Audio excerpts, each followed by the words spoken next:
Salut à tous et bienvenue pour ce nouveau tutoriel qui risque d'être assez court par rapport aux autres. Aujourd'hui je vais vous montrer un exercice de gamme. Donc je crois que j'en avais déjà fait un, mais celui-là il va différer un petit peu de l'autre. Donc déjà je vais vous montrer la gamme de départ et après on va en parler un petit peu.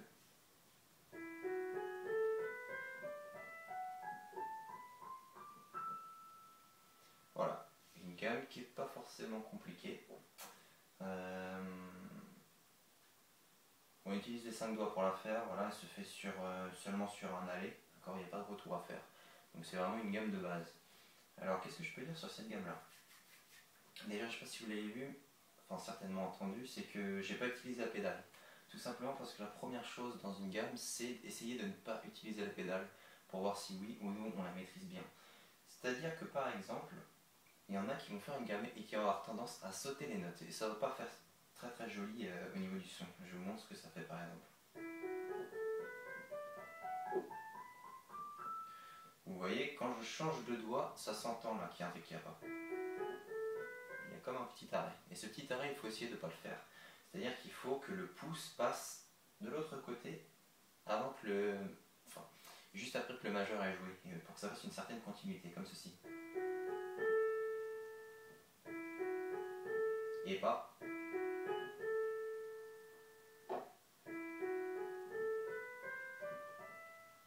Et là, si vous voyez que je joue avec la pédale ou pas, ça s'entend à peu près pareil.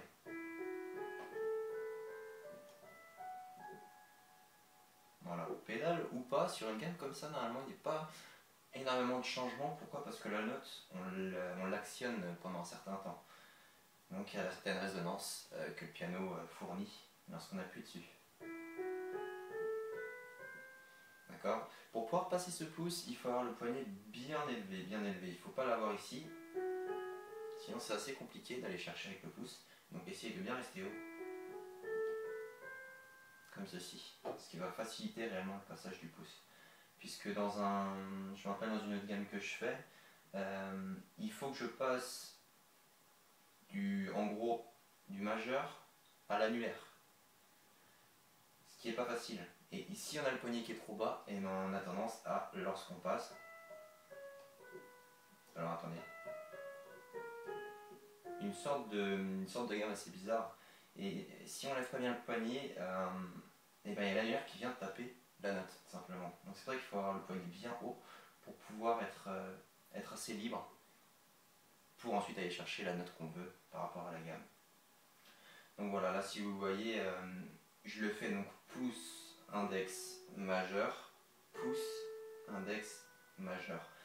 Et je fais pas jusqu'au petit doigt de la main droite parce que sinon le pouce après a du mal à aller chercher la note. S'il doit aller chercher la note à 6 positions de lui, c'est vrai que c'est plus compliqué. Par exemple si je fais ça, là c'est fluide, mais après pour la suite, je sais pas si vous voyez là l'effort que ça demande d'aller chercher avec le pouce. Donc voilà, par rapport à une gamme, donc s'il y a deux choses vraiment qui sont très importantes à savoir, c'est qu'il ne faut pas qu'il y ait de saut de notes. Il faut vraiment qu'il y ait une certaine fluidité, que ça continue comme si vous aviez 15 millions de doigts qui continuent à jouer ensemble. Voilà, c'est la magie du corps humain, on est capable avec nos articulations d'aller chercher une position avec un doigt particulier, donc il faut vraiment s'en servir. Et la deuxième particularité, eh bien, c'est tout simplement de savoir utiliser les bons doigts, voilà, pour pas ensuite, à un moment ou à un autre, être bloqué parce qu'on a utilisé le mauvais doigt. Et ça, je pense surtout au retour. C'est surtout les retours, donc c'est-à-dire des notes les plus aiguës, des notes les plus graves. Là, il faut vraiment bien gérer son doigt parce que souvent on utilise le petit doigt, l'auriculaire. Voilà, j'ai retrouvé le mot par rapport à tout à l'heure. Il faut utiliser l'auriculaire et souvent on a tendance à plus savoir faire quoi après.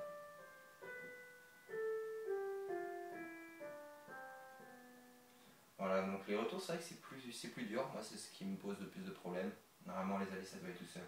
Donc, essayez de bien comprendre ça, essayez de bien maîtriser votre geste. Et normalement, il y a tout qui devrait passer. Voilà, donc j'espère que ça vous a plu. N'hésitez pas à mettre un pouce, n'hésitez pas à partager, et à voir mes autres tutoriels par rapport déjà à des gammes que j'avais déjà faites. Voilà. Allez, je vous dis à plus, salut.